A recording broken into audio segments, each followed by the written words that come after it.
মাননীয় শুভেন্দু অধিকারী মহাশয়, দীপেন্দু অধিকারী মহাশয় এবং আমার সতীর্থ সকল এমএলএ এবং তাপসী দি আর অরূপ দাস দুই জেলা সভাপতি, তাদেরকে ধন্যবাদ জানাই এবং মঞ্চে সকলকে, সমস্ত সম্মানীয় ব্যক্তিকে অনেক অনেক ধন্যবাদ জানাই।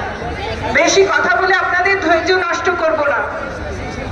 আপনারা বলুন তো, আজকে এইখানে যে আমরা জমায়েত হয়েছি যার কারণে, তার জন্য আমাদের তো অপেক্ষা করতেই হবে, কিন্তু তার মধ্যে আমি দুটো কথা বলে রাখি, যে মানুষগুলোকে না তাড়ালে আজকে আমরা এই জায়গাতে আসতে পারবো না, 42 করতে পারবো না।